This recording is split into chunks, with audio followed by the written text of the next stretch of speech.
মুসনাদে বাজ্জার 1139 নম্বর হাদিস, সেখানে বলেছেন ইউতবাউল মুমিনু আলাল খিলাল কুল্লিহা ইল্লা আল খিয়ানাতা ওয়াল কাযিব, যে মুমিনের মধ্যে মন্দ বৈশিষ্ট্য, মন্দ গুণ সৃষ্টি হতে পারে, তবে দুইটা গুণ, খারাপ গুণ এটা থাকতে পারে না।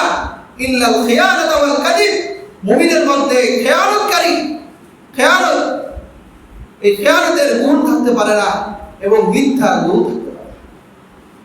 তথা কোন মুমিন খেয়ানতকারী হতে পারে না, কোন মুমিন মিথ্যুক হতে পারে না।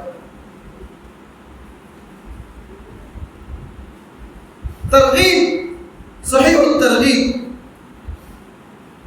সেখানে নবীজি সাল্লাল্লাহু আলাইহি ওয়াসাল্লামের একটি হাদিস উল্লেখ করা হয়েছে যে কিয়ামতের ময়দানে আল্লাহ তাআলা শহীদদের সমস্ত অপরাধকে মাফ করে দিবেন, তবে খেয়ানত এবং ঋণ এই সমস্ত অপরাধ মাফ হবে না। আল-কতলু ফি সাবিলিল্লাহি ইউকাফিরু যুনুবা কুল্লাহা ইল্লা আল-আমানাতা ওয়া ফি রিওয়ায়াতিন ইল্লা আদ-দাইন, যে ব্যক্তি আল্লাহর রাস্তায় শহীদ হয়ে গেছে, যে শহীদদের তো সমস্ত গুনাহ মাফ,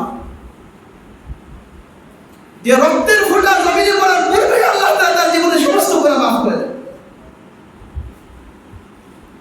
যে তাকে কবরে শহীদ হতে হয় না, তাকে বরজাখের জীবনেই আল্লাহ তাআলা পাখির ভিতরে তার রূহটাকে ঢুকাই দিয়ে পুরা জান্নাতে তাকে বিচরণ করার তৌফিক দিয়ে দেন।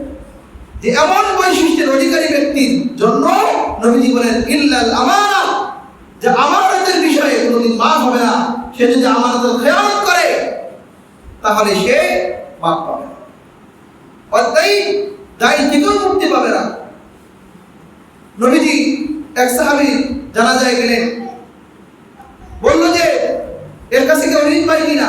একজন বললো যে 2 দিরহাম ঋণ পায়। নবীজি জানাজা না পড়ে সাহাবীদেরকে বললেন যে তোমরা তোমাদের ভাইয়ের উপরে নামাজ আদায় করো।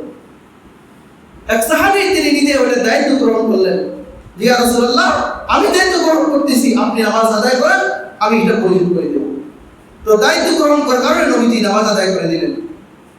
দ্বিতীয় দিন, পরের দিন যখন তার সঙ্গে দেখা হয়েছে, নবীজি বললেন, কি বাবা, তুমি কি সেটা আদায় করেছো? সে বললো, ইয়া রাসূলুল্লাহ, এই তো গতকালই না হলো। তার মানে সেটাকে সে কিছু মনে করতেছে না, এটা বলে সে পরিশোধ করে দিল। পরের দিন যখন আবার নবীজির সঙ্গে দেখা হয়েছে, নবীজি জিজ্ঞাসা করেছে, কি বাবা, সেটা আদায় করছো? ইয়া রাসূলুল্লাহ, আমি আদায় করেছি। নবীজি বললেন, আল-আন বাররাত আলাইহি জিলদুহু, যে এখন তার চামড়াটাকে তুমি ঠান্ডা করে দিয়েছো। বাররাত আলাইহি জিলদুহু, এখন তার চামড়া ঠান্ডা হয়েছে। তার মানে এই যে ঋণ দিয়ে সে কবরে চলে গেছে, যে কবরে তাকে শাস্তি দেওয়া হচ্ছিল, কবরে গিয়েও সে সুখী নাই, তাকে শাস্তি দেওয়া হচ্ছে যতক্ষণ পর্যন্ত পরিশোধ করে নাই, ততক্ষণ পর্যন্ত শাস্তি দেওয়া হচ্ছে। এখন কি ঠান্ডা হয়েছে। সম্মানিত হাজিরিন, তাহলে কি পরিমাণ এই বিষয়ে আমাদেরকে সচেতন থাকা চাই। আল্লাহ রাসূল সাল্লাল্লাহু আলাইহি ওয়াসাল্লাম